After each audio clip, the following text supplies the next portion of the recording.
Hello students, how are you? In this class, I'm talking about molecular mass and mole concepts. Okay, तो सबसे पहले हम बात करेंगे molecular mass की. The molecular mass of the substance is the sum of atomic masses of all the atoms in a molecule of the substance. Mean to say कि जो भी compound, जो भी एलिमेंट मॉलिक्यूल आपने लिया है उसके इंडिविजुअली हम काउंट करते हैं. जैसे कि हाइड्रोजन, जैसे फॉर एग्जांपल आपने वाटर ले लिया तो वाटर किससे मिलकर बना है? हाइड्रोजन एंड ऑक्सीजन से. ठीक है. So atomic mass of hydrogen and atomic mass of oxygen, इसका आप कैलकुलेट करेंगे एंड आपको पास में वाटर का मॉलिकुलर मास फाइंड हो जाएगा. ठीक है. सो देखिए हाइड्रोजन का कितना होता है 1 यूनिट एंड ऑक्सीजन का 16 यूनिट. ठीक है. तो इसके पहले आपको कुछ एटॉमिक मासेस लर्न करने होंगे जो कि लास्ट क्लास में हम डिस्कस कर चुके हैं. ओके. सो ये आप लर्न कर लेना, उसके बाद ही आपसे बनेगा. So the molecular mass of water which contains 2 atom of hydrogen and 1 atom of oxygen is, क्या करना पड़ेगा आपको? 2 into H plus 1 into O. ठीक है. फिर आपको यहाँ पर हाइड्रोजन और ऑक्सीजन की वैल्यू रखनी है. अभी ऑक्सीजन का कितना मास होता है 16 यूनिट एंड हाइड्रोजन का 1. सो जब आप 2 का मल्टीप्लाई 1 से करेंगे एंड 16 का मल्टीप्लाई 1 से करेंगे एंड दोनों को ऐड कर देंगे, सो कितना आएगा आपके पास में 18 यूनिट. ठीक है. नेक्स्ट हम बात करेंगे formula unit mass. Okay. So the formula unit mass is a substance is a sum of atomic masses of all atom in a formula unit of a compound. Okay.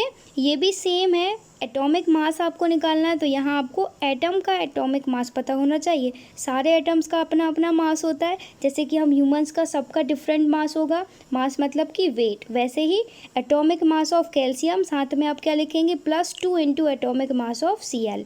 तो देखिए calcium को कितना होता है 40. Okay. तो 40, अब देखो calcium सिर्फ एक ही एटम है ना, तो 40 इंटू 1 करते हैं आप. प्लस में क्या करेंगे 2 इंटू Cl. Cl का कितना होता है 35.5. तो जब आप 35.5 में 2 का मल्टीप्लाई करेंगे तो कितना आएगा 71 एंड 71 प्लस 40 प्लस क्या करेंगे आप 40. सो कितना आएगा 111 यूनिट. ठीक है. नेक्स्ट हम बात करेंगे मोल कॉन्सेप्ट. ये मोल कॉन्सेप्ट होता क्या है? सो देखिए a mole is define as the number of atom in 12 gram of carbon 12. Carbon 12 क्या है? यह कार्बन का एक आइसोटोप है. ठीक है. मोल कॉन्सेप्ट की ज़रूरत क्यों पड़ी? तो हम सबसे पहले जानेंगे necessity of mole concept. Okay. So atom and molecule of any element are very small in size. ये आपको पता है जिन्हें हम नेक्ड आइज से नहीं देख सकते. सो 12 gram of carbon contain 6.023 into 10⁻23. यहाँ आपको ध्यान रखना है कि जो ब्रैकेट में 23 दिख रहा है आपको, ये 10⁻पावर है. ठीक है. तो ये आप लिखेंगे 10⁻23 Na मतलब कि एवोगैड्रो नंबर. ये एवोगैड्रो नाम के साइंटिस्ट ने दिया था, इसीलिए इसे हम क्या बोलते हैं? Avogadro number. Atom of carbon, it is not possible to count the atom individually, so we collectively represent as 1 मोल.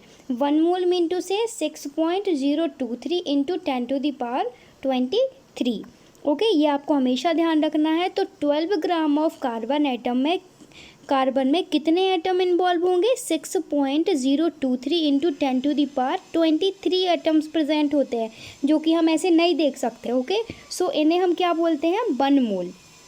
जब भी आपके पास में 1 मोल लिखा आएगा तो आप क्या समझेंगे कि इसका जो मतलब है वो कितना होगा 6.023 इंटू 10⁻23, जो किसके इक्वल होता है 1 मोल के. ठीक है. एंड ये किसने दिया था? एवोगैड्रो ने. ठीक है. इसीलिए इसे क्या बोलते हैं हम? Avogadro number. ये आप रिलेशन देख रहे हैं कि 1 मोल ऑफ कार्बन एटम मतलब कि 12 ग्राम ऑफ कार्बन एटम में कितने मोल्स प्रेजेंट होंगे? 1 मोल मतलब कि 6.023 into 10⁻23 atoms of carbon. Similar आप हाइड्रोजन एटम के लिए ले लीजिए. ठीक है. लेकिन सभी के जो मास होते हैं डिफरेंट होते हैं. जैसे हाइड्रोजन के केस में तो 1 gram of hydrogen atom equals to 1 mole of hydrogen atom. Okay, ये आपको ध्यान रखना है। ये आप देख सकते हैं इनके बीच में रिलेशन कि नंबर ऑफ मोल्स है, जैसे हम एन से रिप्रेजेंट करते हैं, number of molecule capital N से रिप्रेजेंट करते हैं, मास ऑफ ग्राम को हम किससे रिप्रेजेंट करते हैं, डब्ल्यू से। तो जब भी आपको इनका रिलेशन निकालना हो तो मल्टीप्लाई और डिवाइड करके हम निकाल सकते हैं। Okay, thank you so much student, thanks for watching. देखिए इसके साथ ही आपका थर्ड चैप्टर भी फिनिश होता है।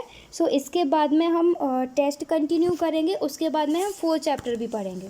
Okay, thank you so much.